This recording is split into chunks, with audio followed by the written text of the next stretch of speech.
Canada is not a sovereign country. As much as I'd like it to be, it's not. The past couple weeks have been full of Canadian concessions to the United States of America, and Mark Carney is the latest U.S. empire lapdog subservient to a fascist a genocide-supporting world banker destroying the hopes and dreams of Canadians and victims of empire across the planet. Just in the past couple weeks, there have been several major concessions. The grand opening of the Gordie Howe Bridge delayed at the request of Donald Trump. Indefinitely delayed. At the request of the United States, we agreed to delay the opening and take the necessary time. Carney immediately caved. A bridge mostly built with Canadian resources and dollars. The US president can just apparently unilaterally say no. Canada has so little sovereignty it can't even open a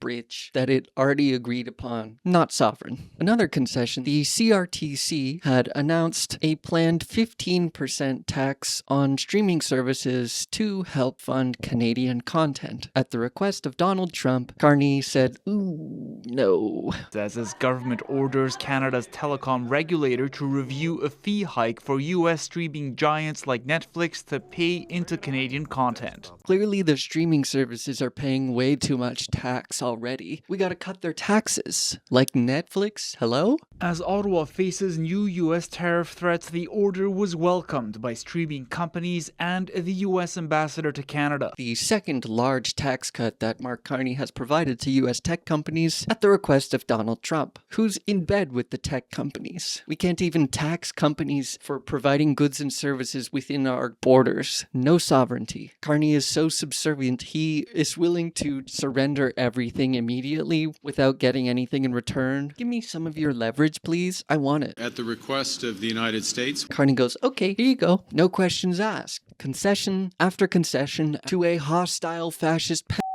Unfortunately, this is just the sad, insane truth of our timeline. If you like my content and want to hear more, please like and subscribe to my channel. Do it. At the 2026 G7 summit, on the heels of the Iran-US Memorandum of Understanding ceasefire, you've got Mark Carney showing his whole ass to try and suck up to Donald Trump. President Trump has worked very hard. Good job, Mr. Trump. You did it. Happy birthday. I wish him a happy birthday. He's very pleased. I did give him a president who likes it a lot. Canada's leader literally gives Donald Trump a rhetorical suck job at every opportunity he can. Canada Strong will help make America great again. This is embarrassing and cringe. Carney's whispering in the ear of this decrepit fascist reassuring him over Canada's and China's small trade deal, which just returned things back to 2023 levels.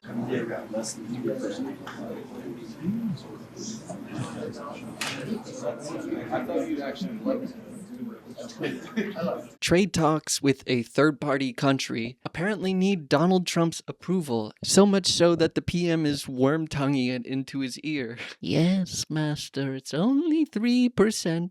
Don't worry, we're still very xenophobic. The rhetorical suck job knows no bounds. Canada does not have sovereignty. Iran and their allies defeated the US empire and Israel. This brings me to the most recent show of Canada's lack of sovereignty. Carney saying the Iran war was... Yes, that's worth it. A war of aggression. Worth it for who? Tens of thousands of victims at the hands of the US empire and Israel, including 168 school children and their teachers murdered within the first hours of their sneak attack on Iran. Yes, that's worth it. Worth it, according to Canada's Prime Minister. At least 4 million people displaced. Their lives completely upended. A global energy crisis, food crisis, fertilizer shortage, and rampant inflation. All of this disproportionately affecting the global south. Mark Carney? Yes, that's worth it. Worth it. Tens of thousands of homes, communities entirely obliterated. Israel's doing scorched earth rebirth and ethnic cleansing like we've seen in Gaza in southern Lebanon. Cultural and religious sites, hundreds, thousands of years old, damaged or destroyed. The sneak attack surprise war also began with assassinating an 86-year-old religious and political leader, including members of his family, at his own home. Yes, that's working.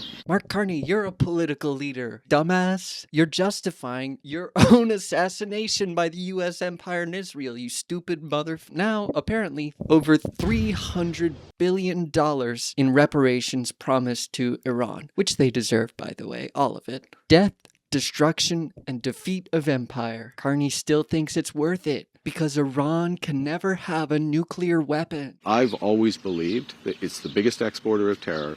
It was hell-bent, sorry if I can say that, on getting a nuclear weapon. So going and getting to a position where Iran is not going to have a nuclear weapon, moving to this position where that's been taken off the table, yes, that's working.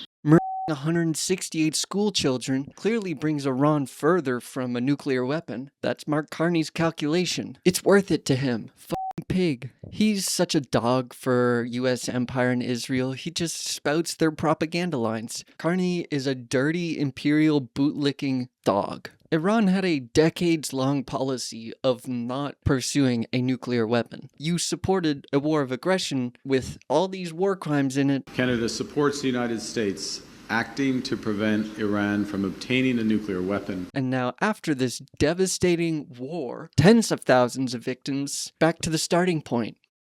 Yes, that's working. This shit pisses me off so much. As he's calling this war of aggression worth it, he's also blaming the victims. This is a regime that needs to learn to be civilized, needs to behave. And it's also really fucking racist. Shocker. Iran didn't start this war. The 168 school children and their teachers in Manab didn't start this war. They didn't deserve this. The uncivilized people are the United States empire and Israel, the two greatest terror states on the face of the planet. By far, not even close. But Iranians are the uncivilized ones. Needs to learn to be civilized. Give me a fucking break. Needs to behave. Bro, what about Israel? This is a genocidal apartheid state who launched this war of aggression with the fascist pedophile Donald Trump and the U.S. empire, actively committing genocide. And Carney's like, yay, good work. Yes, that's working. He acts as if Iranians are genetically predisposed to want to do a nuclear first strike. Pursuit of a nuclear weapon, and a regime that by temperament, at least by past temperament, would not hesitate to use such extreme measures. This is just gross. Countries don't build nuclear weapons wanting to use them. It's deterrence, mutually assured destruction. I thought we learned all this. I am personally not in favor of nuclear weapons, but honestly, Iran should have a nuclear weapon. Look at the success of North Korea's nuclear program. They have gained so much autonomy and sovereignty since building one. As Mark Carney points out here, it's a force multiplier that Iran can't have. On getting a nuclear weapon, and the force multiplier on that, of course, was terrible. They don't want Iran to have autonomy. Amer Israel and Carney want a guillotine hanging over the neck of Iranians. That goes away if they had a nuclear weapon. A giant inflationary death destruction war. Yes, that's working. Canadian oil companies made a killing. He is so out of touch with the masses, the working class. Carney is a dog for the U.S. empire and Israel. Throughout Carney's entire tenure, he has materially supported Israel amidst their genocide and apartheid of Palestinians. He also provides political cover for Israel internationally and domestically in Canada. And we reaffirm Israel's right to defend itself.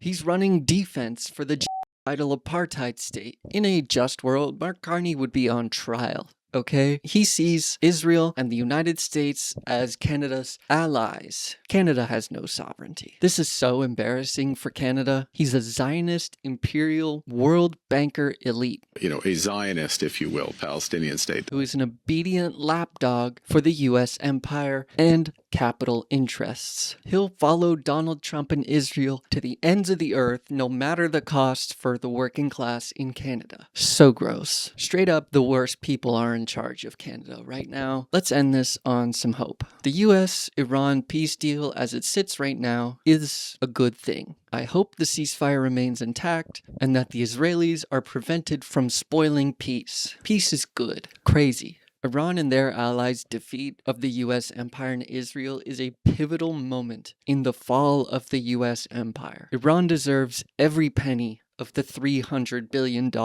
in reparations. The empire has been exposed as a paper tiger. They are overextended, overexerted, and decisively lost to a regional power that they have crushed economically with sanctions for decades. If the US empire can't defeat them, they've got nothing. This thing's crumbling. It's falling apart in front of our eyes. The fall of the US empire brings me hope. Hope for a better world to be built in its ashes. Anyways, until next time everyone, peace and love, take care, free Palestine, bye bye.